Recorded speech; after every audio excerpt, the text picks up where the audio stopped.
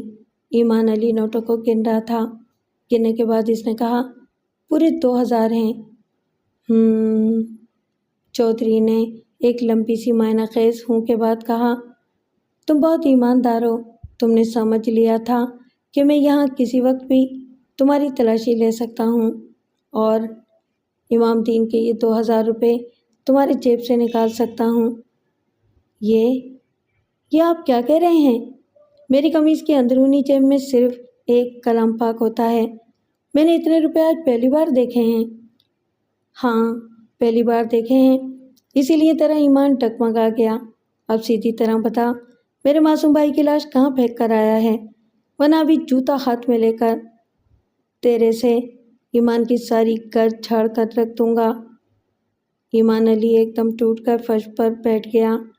اس کے لیے اس سے زیادہ شرم اور توہین کی بات اور کوئی نہیں ہو سکتی تھی۔ ایمان علی کا سر چکرا رہا تھا۔ وہ فرش پر اکڑوں بیٹھا ہوا سر اٹھا کر اور دیدے پھاڑے اپنے سامنے کھڑے ہوئے بھینس نما چودھری کو دیکھ رہا تھا۔ اس وقت چودھری ایک ہاتھ میں جوتا لیے کھڑا تھا اور اس کے سر پر بجانے کے لیے تیار تھا۔ اس گھڑی سے دائیں بائیں آگے پیچھے اوپر نیچے ہر سمت جوتے ہی جوتے نظر آ رہے تھے اور یہ گیان حاصل ہو رہا تھا کہ اس کے چاروں طرف متحرک انسان اتنا زیادہ نہیں چلتے ہیں جتنے کہ ان کے درمیان جوتے چلتے ہیں۔ یہ دنیا کیا ہے؟ جوتوں کا بہت بڑا گھر ہے۔ جب وہ مدرسے میں ابتدائی تعلیم حاصل کرتا تھا تو استادوں کے جوتے اٹھاتا تھا اور گھر میں سوتیلے باپ کے جوتے کھاتا تھا۔ پھر کچھ ہوش سنبھالا تو تفہیم القرآن کے ادارے میں قرآن شریف کو پڑھنے کا فن سیکھتا رہا کہ حروف کو ان کے صحیح مخارج سے کس طرح ادا کیا جاتا ہے۔ اس سلسلے میں وہ علماء دین کے جوتے سیدھے کرتا رہا۔ وہاں سے آگے چلا تو پتہ چلا کہ مسجد ہو یا دینی ادارے، ہر جگہ بڑے بڑے جوتے والوں کی اجارہ داری ہوتی ہے۔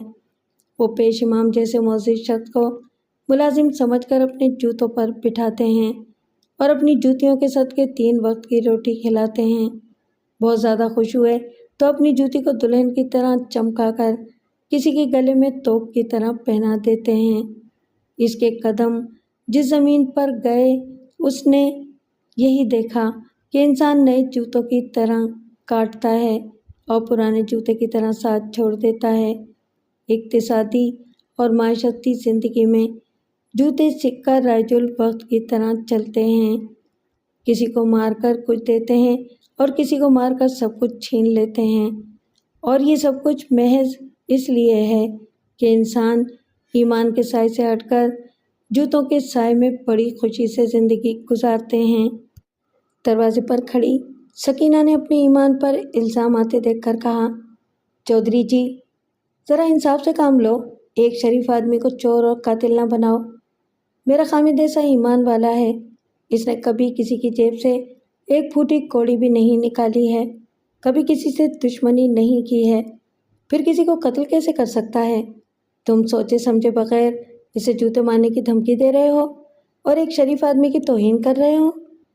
چودھری نے دروازے کی طرف دیکھا جس کے پیچھے سکینہ کھڑی ہوئی تھی۔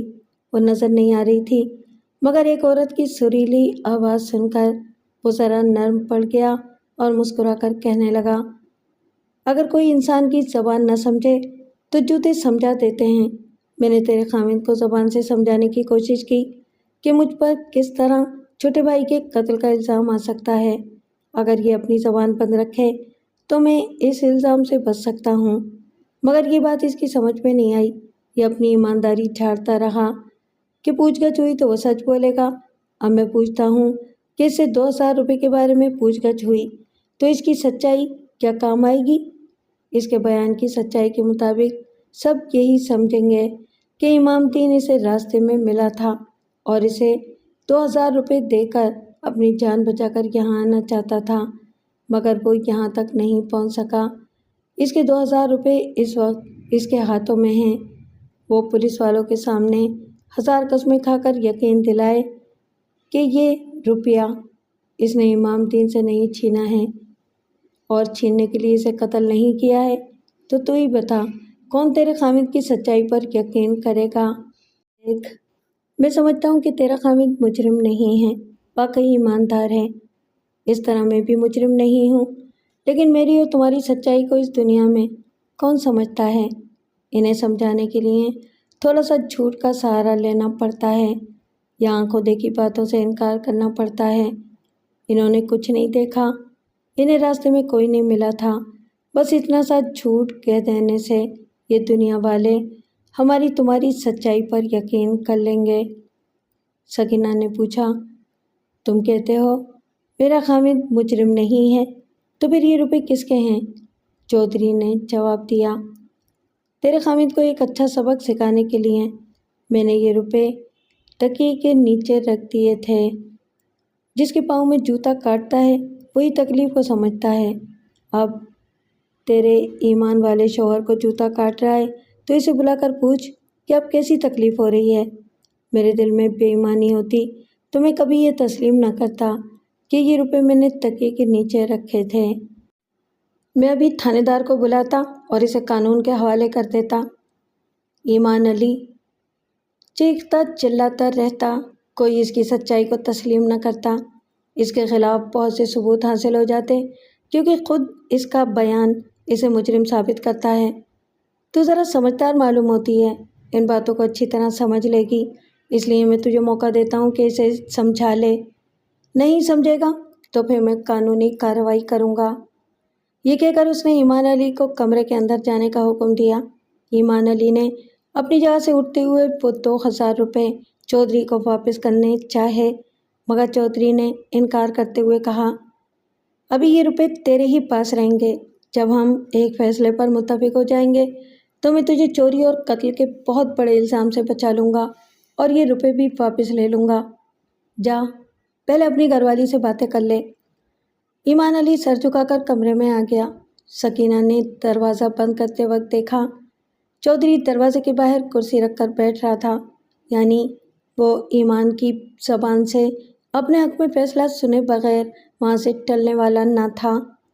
سکینہ دروازے کو اندر سے بند کر کے ایمان علی کی طرف پلٹ گئی۔ وہ ہاتھوں میں 2000 کی کٹی پکڑے بستر کے سرے پر یوں بیٹھا ہوا تھا جیسے اپنے ہاتھوں میں چودھری کا دیا ہوا جوتا پکڑے ہو۔ سکینہ نے اس کے قریب آتے ہوئے کہا، تجھے کب عقل آئے گی؟ تو ایماندار بنتا ہے، یہ اچھی بات ہے، مگر تیرا ایمان صرف تیری ذات تک ہونا چاہیے۔ تو دوسروں کے معاملے میں ایمان اور سچائی کو لے کر آئے گا تو دوسرے اپنا نقصان کبھی برداشت نہیں کریں گے۔ وہ روتے ہوئے لہجے میں بولا، یہ کتنے شرم کی بات ہے سکینہ کہ ایمان اور سچائی سے لوگوں کو نقصان کا اندیشہ ہوتا ہے۔ ہاں اندیشہ ہوتا ہے۔ تیرے سامنے کی بات ہے کہ تو چودھری کے معاملے میں سچ بولنا چاہتا ہے۔ تیری سچائی اسے تھانے کچہری تک لے جائے گی، جبکہ آج صبح اس بیچارے نے اپنے بھائی کی شکل تک نہیں دیکھی ہے، مگر تو یہ کہے گا کہ تو نے امام دین کو یہاں آتے دیکھا ہے، تو پھر اس بیچارے کے تمام دشمن اسے اپنے ہی بھائی کا قاتل ثابت کرنے کی کوشش کریں گے۔ انسان چاہے تو اسے کوئی نقصان نہیں پہنچا سکتا۔ تو بھی تو سچا ہے، پھر یہ 2000 روپے تجھے کیسے نقصان پہنچانے والے ہیں؟ یہ چودھری نے میرے ساتھ فریب کیا ہے۔ فریب نہیں کیا ہے، بلکہ تجھے ایک اچھا سبق سکھایا ہے۔ اس بات سے تجھے سمجھ لینا چاہیے کہ کبھی ایمان والوں پر بھی ایسا وقت آتا ہے جب ان کی زبان کی سچائی کو کوئی تسلیم نہیں کرتا۔ اسی طرح وہ بیچارہ چودھری بھی بے گناہ ہے۔ اگر تو نے یہ کہہ دیا کہ امام دین کو یہاں آتے دیکھا تھا، تو ایسی صورت میں تو چشمدید گواہ بن جائے گا اور چودھری پر جھوٹا الزام آ جائے گا۔ اس نے جھنجھلا کر کہا، پھر میں کیا کروں؟ اپنی زبان بند کر لے۔ کسی سے یہ کہنے کی کیا ضرورت ہے کہ امام دین سے تیری ملاقات ہوئی تھی؟ اور اگر کوئی مجھ سے پوچھے گا تو یہ کہہ دینا کہ تو کسی امام دین کو نہیں جانتا۔ تو مجھے جھوٹ بولنا سکھا رہی ہے؟ اتنا سا جھوٹ نہیں بولے گا تو ان 2000 روپوں کے ساتھ تھانے پہنچ جائے گا، پھر تجھے جیل ہو جائے گی، تجھ پر مقدمہ چلے گا، تو مجھے کس کے حوالے کر کے جائے گا؟ اب اس دنیا میں تو اکیلا نہیں ہے کہ سچ بولتا ہوا گزرتا جائے گا اور سزائیں پاتا جائے گا۔ اب مجھے بھی تیری سچائی کی سزا ملا کرے گی۔ میں تیرے ایمان کی خاطر بڑی سے بڑی مصیبتیں برداشت کر سکتی ہوں، مگر اتنا بتا دے کہ تیرے حوالات میں جانے کے بعد میرے سر پر چادر کون رکھے گا؟ تو مجھے اپنی ملکیت بنانے کے لیے ایک چادر میں چھپاتا ہے کہ کوئی مجھے دیکھ نہ سکے۔ تیرے بعد میں یہ پردہ کیسے رکھوں گی؟ کیا مجھے 2 وقت کی روٹیوں کے لیے دوسروں کے سامنے ہاتھ نہیں پھیلانا پڑے گا؟ کیا میرا ہاتھ چادر سے باہر آ کر ننگا نہیں ہوگا؟ تو مجھے بتا دے کہ میں تیرے بعد کیا کروں گی؟ ایمان علی سر جھکائے اس کی باتوں پر غور کرتا رہا۔ تھوڑی دیر بعد اس نے کہا، اب میں اکیلا نہیں ہوں۔ پہلے صرف ایمان کے لیے سوچتا تھا، اب تیرے لیے بھی سوچنا میرا اولین فرض ہے۔ اب مجھے ایسا قدم اٹھانا چاہیے کہ تو بھی سلامت رہے اور میرے ایمان کو بھی ٹھیس نہ پہنچے۔ اس کا یہی ایک راستہ ہے کہ ہم اس پنڈ میں نہیں رہیں گے، ابھی یہاں سے چلے جائیں گے، پھر کوئی مجھ سے امام دین کے متعلق سوال نہیں کرے گا اور نہ ہی خواہ مجھے جھوٹ بولنا پڑے گا۔ یہ بہت اچھی تدبیر تھی۔ آدمی ایماندار بن کر رہنا چاہے تو سوچنے سمجھنے سے ایمان کی سلامتی کے لیے ہزاروں تدبیریں کھل سکتی ہیں۔ سکینہ اسے بڑی محبت سے اور عقیدت سے دیکھنے لگی۔ وہ اس بات پر فخر محسوس کر رہی تھی کہ اس کا آدمی چٹان کی طرح دنیاوی آندھیوں کے سامنے سینہ سپر رہتا ہے۔ آندھیاں تھک جاتی ہیں مگر وہ اپنی جگہ سے نہیں ہلتا۔ وہ اس کے سامنے زمین پر بیٹھ گئی، پھر اس کے گھٹنوں پر سر رکھ کر بولی، ایسا ایماندار آدمی میں نے کبھی نہیں دیکھا اور نہ کبھی سنا۔ خدا کی قسم، تیرے ایمان کو دنیا کی کوئی طاقت کمزور نہیں بنا سکتی۔ تیرے ہی جیسے انسانوں کے لیے کہا گیا ہے کہ خدا کے علاوہ کسی کو سجدے کی اجازت ہوتی تو مجھ جیسی عورتیں تیرے جیسے شوہروں کو سجدہ کرتیں۔ اپنے اصولوں کا جہاں تک تعلق تھا وہ سچ مچ چٹان تھا مگر انسان بھی تھا، اس لیے جب سکینہ نے اس کے گھٹنوں پر سر رکھا تو وہ پھر اس کی قربت سے گھبرا گیا۔ ایک انسان اگرچہ فرشتہ سیرت ہو تو یہ کوئی ضروری نہیں ہے کہ اس کے دماغ میں دوسرے تقاضے نہیں چیختے ہوں گے۔ ہماری سوچنے کا انداز عجیب ہے۔ ہم کسی ایماندار مولوی کو دیکھ کر یہ سوچتے ہیں کہ وہ صرف مولوی ہو، اس کے سینے میں جو دل ہے وہ کسی کی محبت کے لیے دھڑکتا نہ ہو۔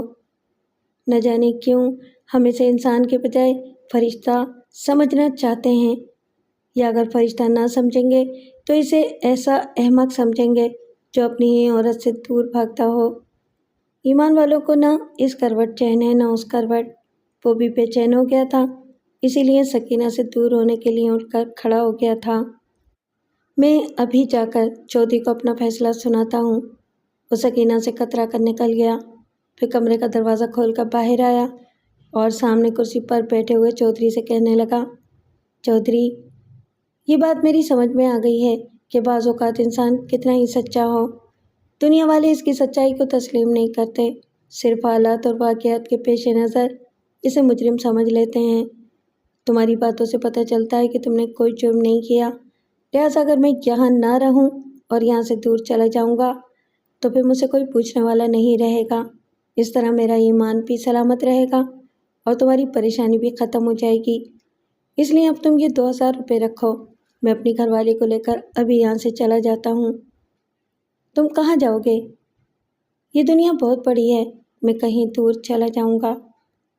مگر تم نے یہ کیسے سوچ لیا کہ میں تمہیں جانے دوں گا؟ تم اس بات کی چشم دید گواہ ہو کہ تم نے امام دین کو یہاں آتے دیکھا ہے۔ اگر تم دوسرے پنڈ جا کر کہو گے تو یہ بات میرے دشمنوں تک پہنچ جائے گی۔ میں یہاں سے دور جا کر کسی سے نہیں کہوں گا۔ جب کسی سے نہیں کہو گے تو یہیں رہو۔ تم کیسے احمق ہو، اتنا نہیں سمجھتے کہ جس زبان کو وہاں بند رکھو گے اسی زبان کو یہاں بھی بند رکھ سکتے ہو؟ یہاں تو پوچھنے والے پیدا ہو سکتے ہیں، قانون ہر جگہ پوچھنے کے لیے پہنچ جاتا ہے۔ تم جوان ہو، تم نے مجھ سے زیادہ دنیا دیکھی ہی نہیں ہے۔ میں تمہیں صاف صاف اپنا فیصلہ سنا دوں کہ جب تک امام دین کا پتہ نہیں چلے گا یہ 2000 تمہارے پاس رہیں گے اور تم میری نظروں کے سامنے رہو گے۔ اس طرح یہ روپے تمہیں سمجھاتے رہیں گے کہ مجھ بے گناہ کو الزام سے بچانے کے لیے تمہیں کس طرح اپنی زبان بند رکھنی چاہیے، اور تم میری نگاہوں کے سامنے رہو گے تو مجھے بھی اطمینان رہے گا کہ تم ایک سچ بول کر مجھ سے دشمنی نہیں کر رہے ہو۔ ایمان علی پریشان ہو کر چودھری کو دیکھنے لگا۔ اس کی سمجھ میں نہیں آ رہا تھا کہ وہ اپنے سامنے کھڑے ہوئے بھینس نما انسان کو کیا سمجھے، کیونکہ وہ بیک وقت بے ایمان بھی تھا اور ایماندار بھی۔ ایماندار اس لیے نظر آ رہا تھا کہ اس نے اپنے بھائی کو قتل نہیں کیا تھا اور اس کے حصے کی جائیداد ہضم نہیں کرنا چاہتا تھا، اپنے گمشدہ بھائی کو تلاش کرنے تک اسے نگاہوں کے سامنے رکھنا چاہتا تھا، اور اس مقصد کے لیے وہ اس سے بے ایمانی کر رہا تھا، 2000 کی چوری اور اپنے بھائی کے قتل کے الزام لگانے کی دھمکی دے رہا تھا۔ واقعی ان حالات میں انسان بہت مجبور ہو جاتا ہے، دوسروں کو جب تک اپنی جوتیوں میں نہ رکھے اس وقت تک قانون کے جوتوں سے نہیں بچ سکتا۔ ایمان علی نے بڑی بے بسی سے کہا، چودھری تم میرے لیے مصیبتیں پیدا کر رہے ہو، میں ایک سیدھا سادہ راستہ بتا رہا ہوں، خدا کی قسم کھا کر یقین دلاتا ہوں کہ یہاں سے جانے کے بعد کسی سے کچھ نہیں کہوں گا۔ چودھری نے بیزار ہو کر کہا، تمہاری باتیں میرے لیے قابل قبول نہیں ہیں اور میری بات تمہاری سمجھ میں نہیں آ رہی۔ تمہاری گھر والی تم سے زیادہ سمجھدار ہے، تم پھر اس کے پاس جاؤ، وہ تمہیں سمجھائے گی۔ اگر اس بار نہیں سمجھو گے تو میں تھانے دار کو بلوا لوں گا۔ وہ سر جھکائے اسی طرح کرنسی نوٹوں کے جوتے پکڑے پھر سکینہ کے پاس آ گیا۔ اس بار سکینہ کا سر جھکا ہوا تھا۔ اپنے جس آدمی کو وہ چٹان کہہ رہی تھی اس چٹان کو باہر کھڑا ہوا چودھری بڑے عجیب انداز سے توڑنے کی کوشش کر رہا تھا۔ اس کی سمجھ میں نہیں آ رہا تھا کہ وہ اپنے ایمان کو کس طرح بچائے۔ وہ دونوں ایک دوسرے کے سامنے بہت دیر تک سر جھکائے کھڑے رہے۔ مرد کے سامنے عورت ہمیشہ کمزور سمجھی جاتی ہے اور ہمیشہ کم عقل کہلاتی ہے، مگر ڈوبتے وقت تنکے کی طرح سہارا بھی بن جاتی ہے۔ ایمان علی سوچ رہا تھا کہ اس تنکے جیسی عورت کا سہارا ہی مل جائے تو وہ کسی طرح ڈوبنے سے بچ جائے۔ بہت دیر بعد سکینہ نے اس سے کہا، اب میں تیرے ایمان کو ٹھیس پہنچانے والی کوئی بات نہیں کروں گی۔ میں یہ اچھی طرح سمجھتی ہوں کہ اگر ایک طرف ایمان ہو اور دوسری طرف میں ہوں اور دونوں میں سے کسی کو انتخاب کرنے کے لیے کہا جائے تو ایمان کی طرف جائے گا۔ کیا تو ایمان کی سلامتی کے لیے مجھے چھوڑ سکتا ہے؟ ایمان علی نے گھبرا کر پوچھا، تو کہنا کیا چاہتی ہے؟ ایسی باتیں نہ کر، میں تو پہلے ہی پریشان ہوں۔ تیری پریشانیاں دور کرنے کے لیے ایک ترکیب میری سمجھ میں آئی ہے۔ بات صرف اتنی سی ہے کہ چودھری تجھ پر بھروسہ نہیں کر رہا ہے۔ اگر تو کوئی ضمانت دے کر یہاں سے چلا جائے گا تو وہ مطمئن ہو جائے گا۔ میں نے اسے مطمئن کرنے کے لیے خدا کی قسم کھائی ہے۔ خدا کی قسم سے بڑھ کر اور کیا ضمانت ہو سکتی ہے؟ میرے ایمان، تیرے لیے خدا سے بڑھ کر اور کوئی نہیں ہے، لیکن دنیا داروں کے لیے بیوی سے بڑھ کر کوئی نہیں ہے۔ تو ضمانت کے طور پہ مجھے چھوڑ کر چلا جا، چودھری ایک دم سے مطمئن ہو جائے گا۔ کیا بکتی ہے؟ میں نے خدا کو حاضر و ناظر جان کر تجھے اس لیے نہیں اپنایا تھا کہ کسی اور کے در پر تجھے چھوڑ کر چلا جاؤں؟ کسی ایک کو تو چھوڑنا ہی پڑے گا۔ اگر چھوڑنا نہیں چاہتا ہے تو اپنے ایمان میں لچک پیدا کر، اتنی دیر کے لیے زبان بند کر لے جب تک کہ امام دین واپس نہ آ جائے۔ دروازے کے باہر سے چودھری کی آواز سنائی تھی، مولوی صاحب زیادہ بات نہ بڑھاؤ، اپنی گھر والی کی بات کو سمجھو۔ میں صرف اتنا چاہتا ہوں کہ تم خود کسی کے سامنے امام دین کا ذکر نہ کرو۔ میری کوشش یہی ہوگی کہ تمہارے پاس آ کر کوئی امام دین کے بارے میں نہ پوچھے۔ ایمان علی نے دروازے کی طرف بڑھتے ہوئے کہا، یہ بات تو میں کہہ چکا ہوں کہ میں غیر ضروری باتیں نہیں کرتا، کسی کے سامنے امام دین کا ذکر نہیں کروں گا۔ ہاں، اگر کوئی پوچھے گا تو سچ بولنے پر مجبور ہو جاؤں گا۔ تم کوشش کرو کہ کوئی مجھ سے پوچھے ہی نہ۔ چودھری نے کہا، چلو منظور ہے، تم اسی طرح مان جاؤ۔ اگر اس سلسلے میں تفتیش ہوئی تو میں تھانے دار سے نمٹ لوں گا، اسے تمہارے قریب پھٹکنے نہیں دوں گا۔ ان کے درمیان سمجھوتا ہو گیا۔ چودھری مطمئن ہو کر وہاں سے چلا گیا۔ اب کسی قسم کی پریشانی نہیں تھی، ایمان علی جھوٹ بولنے سے بچ گیا تھا۔ چودھری اس موقع سے اسے بچانے والا تھا جہاں سچ بولنے کی نوبت آتی۔ اس کے باوجود ایمان علی کے دل میں بے چینی سی تھی۔ وہ سمجھ رہا تھا کہ اس کے ایمان کو کس طرح الجھا دیا گیا ہے، اور سب سے بڑا کانٹا جو اس کے دل میں چبھ رہا تھا وہ 2000 روپے کی صورت میں اس کی ہتھیلی پر رکھا ہوا تھا۔ نہ ان روپوں کو واپس کر سکتا تھا، نہ انہیں پھینک سکتا تھا، کیونکہ وہ چودھری کی امانت اور چودھری کی ضمانت تھے۔ وہ نوٹوں کو مٹھی میں بھیج کر غصے سے تل ملا رہا تھا۔ اسی وقت چودھری کا ملازم 2 گلاس دودھ کا ٹھنڈا شربت لے کر وہاں آیا اور ان کے پاس میز پر رکھ کر چلا گیا۔ سکینہ نے ایک گلاس اٹھا کر اس کی طرف بڑھاتے ہوئے کہا، خواہ گرمی دکھانے سے کیا فائدہ، لے پی لے۔ اس دنیا کا یہی دستور ہے کہ لوگ گرم کر کے شربت پلاتے ہیں۔ ایمان علی اسی پنڈ میں رہنے پر مجبور ہو گیا۔ چودھری نے اس کی ایمان کی آسودگی کے لیے حویلی کے پیچھے اسی جگہ ایک مدرسہ کھول دیا جہاں پچھلے دنوں لکڑی کے 4 کھمبے نصب کر کے چھت ڈالی گئی تھی اور چھت کے نیچے والی زمین لیپ پوت کر ہموار کر دی گئی تھی تاکہ وہاں بھینسوں کو باندھ دیا جائے۔ مگر چودھری نے ایمان علی کو وہاں باندھ دیا تھا۔ وہاں ایک کمرہ اور بنا دیا گیا تھا تاکہ وہ سکینہ کے ساتھ آرام سے رہ سکے۔ روز صبح پنڈ کے بچے وہاں پڑھنے کے لیے آتے تھے۔ ایمان علی انہیں تینوں ایمان کی اچھی اچھی باتیں سکھاتا تھا اور کلام پاک کے ابتدائی سپارے پڑھاتا تھا۔ اس طرح اس کا دھیان بٹ گیا تھا کہ اب وہ ایک جگہ بیٹھ کر نہایت اطمینان و سکون سے ایمان کا درس دے رہا ہے اور حلال کی روٹیاں کھا رہا ہے۔ لیکن جب وہ نماز پڑھنے کے لیے وہاں کی مسجد میں جاتا تو اس کے دل کو سخت تکلیف پہنچتی تھی۔ وہاں جو پیش امام تھے ان کا حافظہ کسی قدر کمزور تھا۔ نماز پڑھانے کے دوران وہ اکثر ایک آدھ آیت بھول جاتے تھے یا غلط پڑھ جاتے تھے۔ ایمان علی ان کے پیچھے نماز پڑھتے وقت انہیں ہمیشہ لقمے دیتا تھا۔ یہ بات پیش امام صاحب کو ناگوار گزرتی تھی۔ نماز کے بعد اکثر وہ ایمان علی سے جھگڑا کرتے تھے اور پنڈ والوں کے سامنے یہ ثابت کرنے کی کوشش کرتے تھے کہ وہ صحیح پڑھتے ہیں۔ ایمان علی خواہ اپنی قابلیت ظاہر کرنے کے لیے نماز کے دوران انہیں ٹوکتا رہتا ہے۔ پہلے تو ایمان علی نے انہیں سمجھایا، دیکھیے مولوی صاحب، ہمارے ملک میں مسلمان بہت ہیں مگر صحیح معنوں میں ایمان والے مٹھی بھر ہیں۔ ایمان کو صحیح طور سے پیش کرنا میرا اور آپ کا فرض ہے۔ اگر ہم اپنی کمزوریوں پر پردہ ڈال کر غلط پڑھیں گے تو یہ غلطیاں عام ہو جائیں گی، اسی لیے میں آپ کا محاسبہ کر رہا ہوں۔ اگر مجھ سے اور مجھ سے بڑے عالم سے بھی آپ کے سامنے کوئی غلطی ہو تو آپ بھی محاسبہ کر سکتے ہیں۔ میں نے نماز کے دوران لقمہ دے کر آپ کی توہین نہیں کی ہے بلکہ پر وقت غلطیوں کی نشاندہی کی ہے۔ ایسے میں آپ کو اپنی توہین محسوس نہیں کرنی چاہیے۔ آپ کی کمزوریاں ایسی ہیں کہ آپ ذرا سی کوشش کے بعد انہیں دور کر سکتے ہیں۔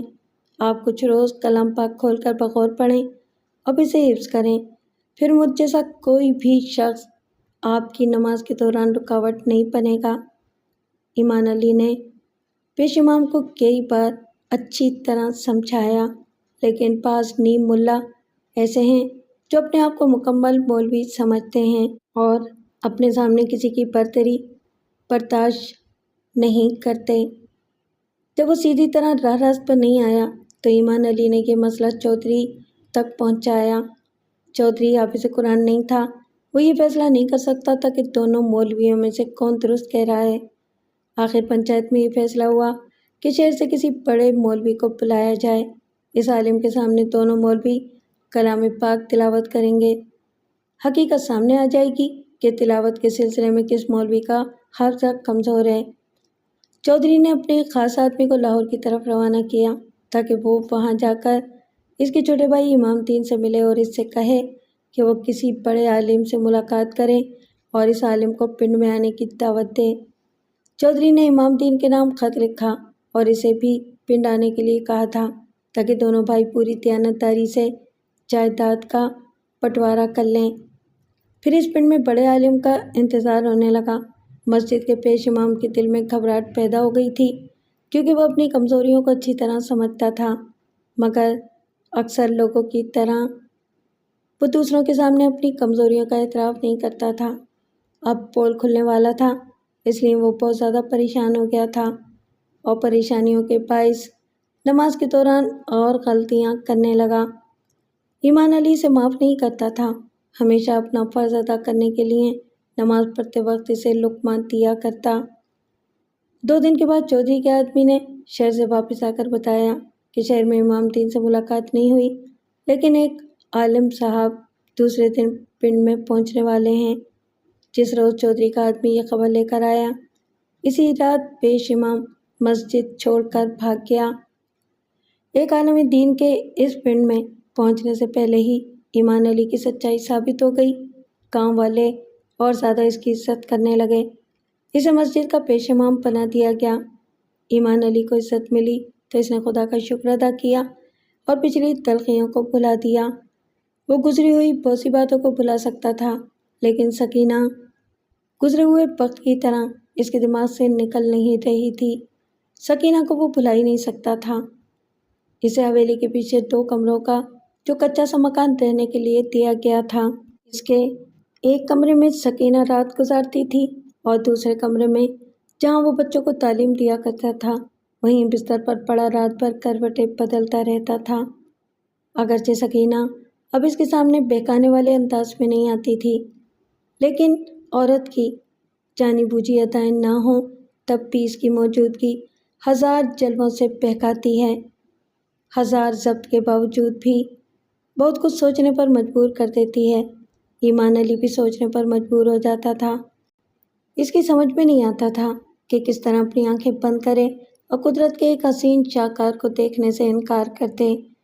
دوسرے دن ایک بہت بڑے عالم صاحب تشریف لائے تو ایمان علی نے ان کے سامنے زانوئے ادب طے کیا۔ جس مسئلے کے پیش نظر انہیں بلایا گیا تھا وہ تو پہلے ہی حل ہو چکا تھا۔ ایمان علی نے اپنی معلومات میں اضافے کے لیے ایک نیا مسئلہ پیش کیا۔ جناب، ایک مسئلہ درپیش ہے۔ زید نے ایک مسلمان دوشیزہ سے شادی کی۔ شادی کی رات پتہ چلا کہ زید کی منکوحہ پہلے سے حاملہ ہے۔ کیا ایسی صورت میں زید اپنی اس منکوحہ کے ساتھ رات گزار سکتا ہے؟ عالم دین نے افسوس کا اظہار کیا اور کہا، ہماری اس دنیا میں گناہوں کی تاریکیاں بڑھتی جا رہی ہیں۔ شریف گھرانوں کی بہو بیٹیاں شادی سے پہلے ہی گمراہ ہو جاتی ہیں اور بعض ایسی ہوتی ہیں جنہیں حالات مجبور کر دیتے ہیں اور بعض ایسی ہوتی ہیں جنہیں عیاش مرد جبراً تباہ کر دیتے ہیں۔ اگر زید کی منکوحہ پر ظلم کیا گیا ہے اور وہ مظلوم ہے تو ایسی صورت میں ہمدردی کی مستحق ہے۔ زید سے اس کا نکاح جائز ہے لیکن پرہیز لازمی ہے۔ ایمان علی نے سوال کیا، اگر زید اس کے پاس جانے کے لیے بہت زیادہ مجبور ہو تو زید کو ہر ممکن طریقے سے گریز ہی کرنا چاہیے۔ اگر بیوی کی موجودگی ورغلاتی ہو تو اسے اس کے میکے والوں کے پاس یا اپنے عزیزوں کے پاس چھوڑ دے اور اس کے اخراجات پورے کرتا رہے۔ اگر زید کے اپنے رشتہ دار نہ ہوں اور اس کی منکوحہ بھی اپنے میکے والوں سے تعلق نہ رکھتی ہو، پھر یہ کہ زید کی اتنی آمدنی بھی نہ ہو کہ وہ اپنی منکوحہ کو کسی دوسری جگہ رکھ کر اس کے اخراجات برداشت کرے، تو ایسی صورت میں کیا ہو سکتا ہے؟ عالم دین تھوڑی دیر تک اپنی خوبصورت داڑھی کے بالوں پر انگلیاں پھیرتے ہوئے سوچتے رہے، پھر انہوں نے جواب دیا، کبھی کبھی ایسے پیچیدہ مسائل بھی ایمان کے راستے میں آ جاتے ہیں۔ اس صورت میں دوسرے ائمہ کرام کے فتاوی سے سہارا لیا جا سکتا ہے۔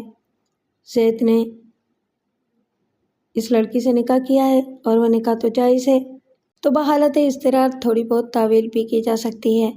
ان کی باتیں سن کر اچانک ہی ایمان علی کے کانوں میں شنائیاں بجنے لگیں، نگاہوں کے سامنے آتش بازی چھوٹنے لگیں اور سکینہ آتش رنگ لباس میں دلہن بن کر سامنے آ گئی۔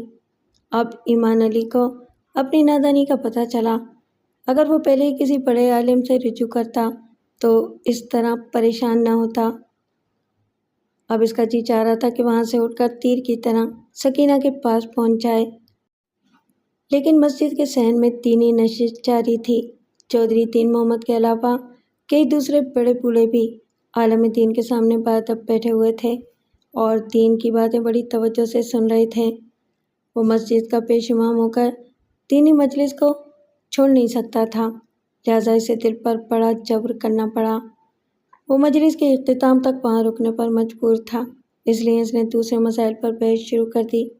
جناب، زید اپنے دوست بکر کے بارے میں ایسی بات جانتا ہے کہ اگر وہ زبان کھولے تو قانون کی گرفت میں آ جائے، بلکہ پھانسی کے پھندے تک پہنچ جائے گا، جبکہ بکر سچ مچ میں قاتل نہیں ہے۔ ایسی صورت میں اگر قانون کے محافظ زید سے پوچھ گچھ کریں تو وہ اپنے دوست کو بچانے کے لیے صحیح بات یا صحیح واقعے سے چشم پوشی کر سکتا ہے۔ چودھری دین محمد اسے گور کر دیکھنے لگا۔ عالم صاحب نے کہا، جب واقعہ صحیح ہے تو زید کا فرض ہے کہ وہ قانون کے محافظوں کے سامنے منوعانے سے بیان کرے۔ اگر اس کے بیان سے بے گناہ بکر قانون کی زد میں آتا ہے تو زید اور بکر دونوں پر واجب ہے کہ وہ قانون کے محافظوں کو صحیح صورتحال سے آگاہ کریں۔ چودھری نے فوراً مداخلت کی، جناب عالی، اگر کسی قسم کی پوچھ گچھ نہ ہو تو کیا ضروری ہے کہ زید اپنی زبان کھولے؟ قانون کا احترام ہر فرد پر لازم ہے۔ اگر پولیس والے اس واقعے سے لاعلم ہیں تو زید اور بکر دونوں کا فرض ہے کہ پولیس والوں کو معلومات فراہم کریں۔ یہ بات یاد رکھنی چاہیے کہ ایک بات کو چھپانے سے اس کے پیچھے دوسرے 10 گنا چھپنے کے لیے سر ابھارتے ہیں۔ اس کے بعد چودھری دین محمد کی بے چینی بڑھ گئی، اس کے لیے اس مجلس میں بیٹھنا محال ہو گیا۔ اس نے فوراً ہی اٹھتے ہوئے ایمان علی سے کہا، مولوی صاحب، آپ ذرا میرے ساتھ آئیں، مجھے ایک ضروری کام یاد آ گیا ہے۔ ایمان علی عالم صاحب سے اجازت لے کر چودھری کے ساتھ مسجد کے صحن سے باہر آ گیا۔ باہر آتے ہی چودھری نے غصے سے کہا، اوئے مولوی، تو بڑا خطرناک ہے، آخر اس مسئلے کو چھیڑنے کی کیا ضرورت تھی؟ ایمان علی نے جواب دیا، جب سے تم نے 2000 روپے 2000 کلو کی طرح میرے سینے پر گاڑ دیے ہیں، اس وقت سے میرا سکون برباد ہو گیا ہے۔ میں بظاہر خاموش رہتا ہوں مگر اندر سے سچائی کا جذبہ مجھے اضطراب میں مبتلا رکھتا ہے۔ میں کروں کیا؟ چودھری صاحب، خدا کے لیے تم میری حالت پر رحم کرو اور میرے ساتھ تھانے چلو اور امام دین کی گمشدگی کی رپورٹ درج کرا دو۔ میں نے بھی جو کچھ دیکھا ہے اسے صحیح طور پر بیان کر دوں گا اور تھانے دار سے تمہاری بے گناہی کی قسمیں بھی کھاؤں گا۔ دیکھو، خدا پر بھروسہ کرو، تم سچے ہو، بے گناہ ہو، رب العزت تمہاری عزت رکھے گا اور تمہیں ہر مصیبت سے بچائے گا۔ وہ کہتا رہا اور چودھری سر جھکائے اتنی عقیدت سے سنتا رہا جیسے اس کی سچائی سے متاثر ہوتا جا رہا ہو۔ لیکن کون گدھا متاثر ہوتا ہے اپنے گلے میں پھانسی کا پھندا ڈالنے کے لیے؟ کون ایمان کی باتوں کو گلے لگاتا ہے؟ وہ تو سر جھکائے اپنے بچاؤ کی تدبیریں سوچ رہا تھا۔ جب اس نے سر اٹھایا تو اس کی آنکھیں آنسوؤں سے بھیگی ہوئی تھیں۔ اس نے آنسو سے بھرے لہجے میں کہا، مولوی، تمہارے ایمان کی پختگی دیکھ کر میرا سر ندامت سے جھک گیا ہے۔ عالم صاحب کی باتوں نے بھی مجھے متاثر کیا ہے۔ میں ابھی تمہارے ساتھ تھانے چلوں گا اور وہاں وہی کہوں گا جو تم کہو گے۔ میرے دل میں ایمان کا نور پیدا ہو گیا ہے، مگر تم بھی میری ایک بات مان لو۔ میں تمہاری ایک نہیں 1000 باتیں مانوں گا۔ اس سے بڑی بات اور کیا ہوگی کہ تم میرے ساتھ تھانے چلو گے اور ہم دونوں پوری سچائی سے قانون کا ساتھ دیں گے۔ ہاں، تم کیا کہنا چاہتے ہو؟ میں یہ چاہتا ہوں کہ تم اس مجلس میں امام دین کا ذکر نہ اٹھاؤ، اس کے بارے میں کوئی مسئلہ نہ چھیڑو۔ مجلس برخاست ہوتے ہی ہم دونوں یہاں سے اٹھ کر تھانے کی عمارت میں چلے جائیں گے۔ ایمان علی نے تائید میں سر ہلاتے ہوئے کہا، ٹھیک ہے، جب ہم اس مسئلے کو تھانے میں جا کر حل کر رہے ہیں تو یہاں یہ باتیں چھیڑنا فضول ہیں۔ چودھری نے خوش ہو کر اس کے شانے کو تھپکتے ہوئے کہا، مولوی تم بہت اچھے ہو، اب تم عالم صاحب کے پاس جاؤ، میں تم لوگوں کے لیے شربت وغیرہ بھجواتا ہوں۔ ایمان علی مسجد کے صحن میں واپس آ گیا اور چودھری حویلی کی طرف چلا گیا۔ ایمان پنڈ والوں کے ساتھ عالم صاحب کے سامنے آ کر بیٹھ گیا۔ اس وقت اس کے دل میں کتنی مسرتیں بھر گئی تھیں۔ ایک تو اس بات کی خوشی تھی کہ چودھری کے 2000 روپے جو کسی کیل کی طرح اس کے سینے میں چبھ رہے تھے اب انہیں چودھری واپس لے لے گا اور وہ بھی جھوٹے الزام سے محفوظ رہے گا۔ دوسری خوشی یہ تھی کہ چودھری اس کا ساتھ دینے کے لیے تیار تھانے جا رہا تھا، یعنی اس نے اپنی ایمانداری سے چودھری کو بھی ایماندار بنا دیا تھا۔ اور سب سے بڑی خوشی وہ تھی جو شروع جوانی سے انسان کا پیچھا کرتی ہے، یعنی اب اس کی سکینہ سے ملنے والی تھی۔ اس خیال ہی سے اس کے دماغ پر ایسا نشہ چھا رہا تھا کہ آس پاس کی دنیا سمجھ میں نہیں آ رہی تھی۔ خدا خدا کر کے ظہر کے وقت مجلس برخاست ہوئی۔ نماز پڑھنے کے بعد چودھری صاحب نے عالم صاحب کو مہمان خانے میں پہنچایا اور پھر ایمان علی کے ساتھ حویلی کے پیچھے چلتے ہوئے کہنے لگا، تم اپنے ساتھ اپنی گھر والی کو بھی ساتھ لے چلو، کیونکہ وہ بھی اس بات کی چشمدید گواہ ہے کہ امام دین یہاں سے 5 میل دور نظر آیا تھا۔ تھانے میں اس کا بیان بھی ضروری ہے۔ ایمان علی نے اپنے کچے مکان کے سامنے رک کر کہا، تم یہاں ٹھہرو، میں ابھی اپنی گھر والی کو لے کر آتا ہوں۔ جب وہ چودھری کو دروازے پہ چھوڑ کر اندر جانے لگا تو اس کا دل اتنی بری طرح دھڑک رہا تھا کہ اس کے دماغ میں دھماکے گونج رہے تھے۔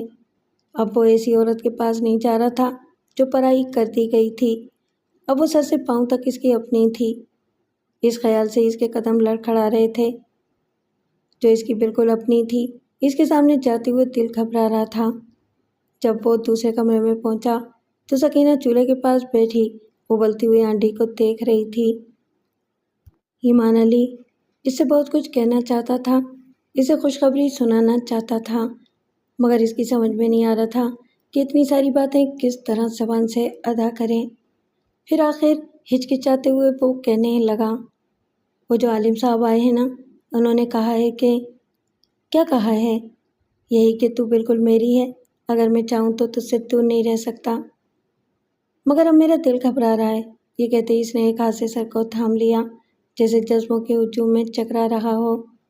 سکینہ نے فوراً ہی آگے بڑھ کر اسے سہارا دینے کے لیے تھام لیا۔ بس اتنا ہی سہارا کافی تھا۔ ایمان علی نے اپنا سارا بوجھ اس پر ڈال کر اپنا سر اس کے شانے پر رکھ دیا۔ چند لمحوں تک اسے ہوش نہ رہا کہ وہ کہاں ہے اور کس دنیا میں ہے کہ اچانک چودھری نے اسے باہر سے آواز دی، مولوی کیا کر رہے ہو؟ باہر آؤ۔ ایمان علی یک بیک ہڑبڑا کر سکینہ کے یوں الگ ہوا جیسے گناہ کرتے ہوئے رنگے ہاتھوں پکڑا گیا ہو۔ سکینہ نے دروازے کی طرف دیکھتے ہوئے ناگواری سے کہا، یہ چودھری کہاں سے مرنے آ گیا؟ اس نے کہا، ابھی چودھری ہمارے ساتھ تھانے جائے گا، تو بھی ساتھ چلے گی۔ ہم تھانے کیوں جائیں گے؟ ایمان علی اسے بتانے لگا کہ کس طرح چودھری اپنے 2000 روپے واپس لے لے گا اور پھر ان پر چوری اور قتل کا الزام نہیں آئے گا، اور وہ لوگ تھانے میں جا کر کس طرح بیان دیں گے۔ سکینہ نے مایوسی سے پوچھا، کیا ابھی جانا ضروری ہے؟ چودھری سے کہہ دے تھوڑی دیر بعد جائیں گے۔ ہاں، وہ بولا، ٹھیک ہے۔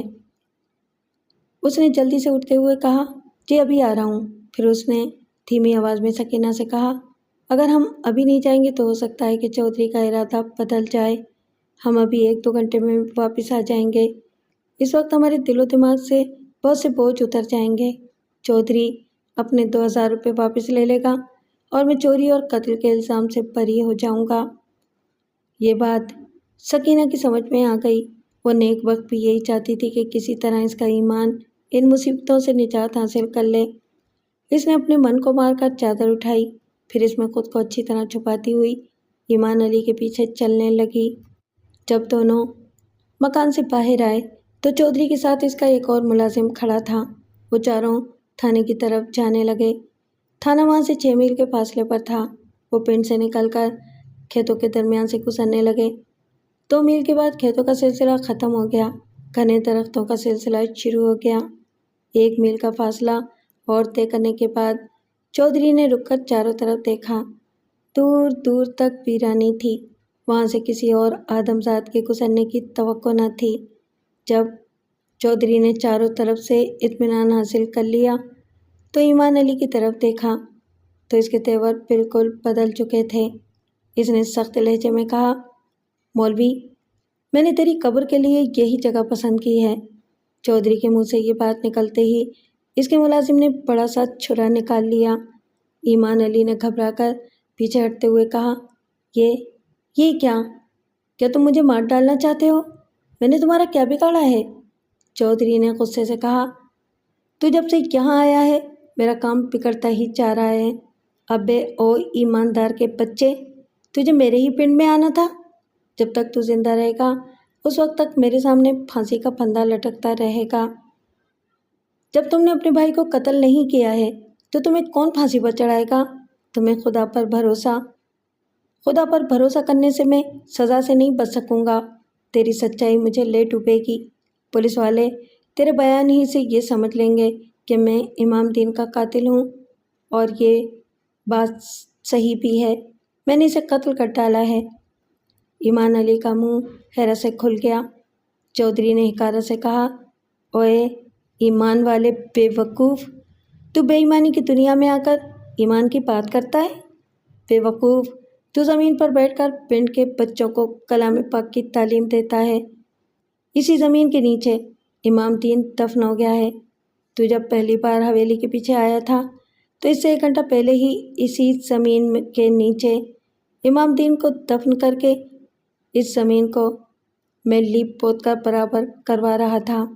پہلے میرا ارادہ تھا کہ وہاں بھینس باندھوں گا، پھر میرے ذہن میں یہ تدبیر آئی کہ وہاں تجھے باندھ کر رکھوں گا تو پولیس والے کبھی شبہ نہیں کریں گے۔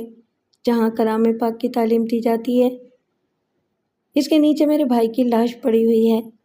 کامیاب منصوبہ بندی کے تصور سے قاتل چودھری کا چہرہ دمک رہا تھا، کیونکہ چشمدید گواہ ایمان علی اور سکینہ کو ہمیشہ کے لیے اس جگہ دفن کرنے والا تھا۔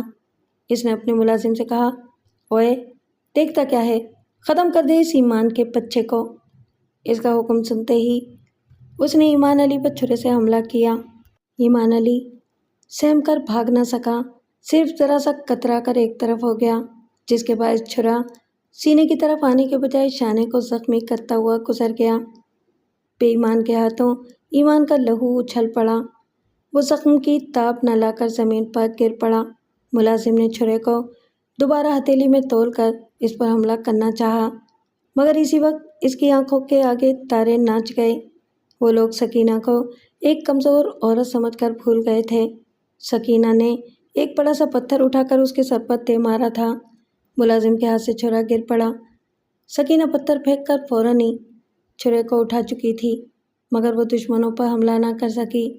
چودھری اسے پکڑنے کے لیے آگے بڑھ رہا تھا۔ وہ چھرا لے کر بھاگتی ہوئی چیخنے لگی، بچاؤ بچاؤ، میرے ایمان کو بچاؤ، کوئی خدا کا بندہ ہے، میرے سہاگ کو بچاؤ۔ وہ چیختی ہوئی بھاگ رہی تھی، چودھری اس کے پیچھے دوڑ رہا تھا۔ ملازم کی آنکھوں کے سامنے اندھیرا چھا گیا تھا۔ سر پر ایسی زبردست چوٹ پڑی تھی کہ وہ سنبھل نہ سکا، لیکن گرتے گرتے بھی اس نے ایمان علی کی گردن دبوچ لی تھی۔ ایمان علی کا شانہ اور ایک ہاتھ بیکار ہو چکا تھا۔ وہ دوسرے ہاتھ سے اسے پرے ہٹانے کی کوشش کر رہا تھا۔ دونوں ہی زخمی تھے، دونوں ہی کمزور تھے۔ کمزوری کے باوجود ملازم نے سکینہ کے ہاتھ سے گرا ہوا پتھر اٹھا کر اس کے سر پر دے مارا۔ اسی وقت سکینہ چودھری کو اپنے پیچھے دوڑاتی ہوئی واپس آ رہی تھی۔ اس نے ایمان علی پر دوبارہ حملہ ہوتے دیکھ کر اسی چھرے سے ملازم پر حملہ کر دیا۔ چھرے کا پھل دستے تک ملازم کی پشت میں اتر گیا، پھر وہ فوراً ہی چھرے کو پشت سے نکال کر پلٹ گئی اور چودھری کے سامنے تن کر کھڑی ہو گئی۔ چودھری اس کے قریب پہنچنے سے پہلے ہی ٹھٹک کر کھڑا ہو گیا۔ اس کے سامنے دیہات کے ماحول میں پلی ہوئی ایک شیرنی کھڑی تھی۔ کسا ہوا بدن تھا، مضبوط کلائیاں تھیں، زمین کھودنے والی فولادی انگلیوں میں خون آلود چھرا چودھری کو چیلنج کر رہا تھا۔ میں ایمان کے قاتلوں کو زندہ نہیں چھوڑوں گی، وہ چیختی ہوئی چودھری کی طرف لپکی۔ چودھری یک بیک پلٹ کر بھاگنے لگا، مگر وہ کانپتی ہوئی پیچھا کرتی رہی۔ چودھری کو جان کے لالے پڑے ہوئے تھے، وہ تیزی سے بھاگتا ہوا اس سے بہت دور نکل گیا تھا۔ پھر جب وہ نظروں سے اوجھل ہو گیا تو سکینہ تھک کر گر پڑی۔ ایمان علی کو پتہ نہیں تھا کہ وہ خود کہاں گم ہو گیا ہے۔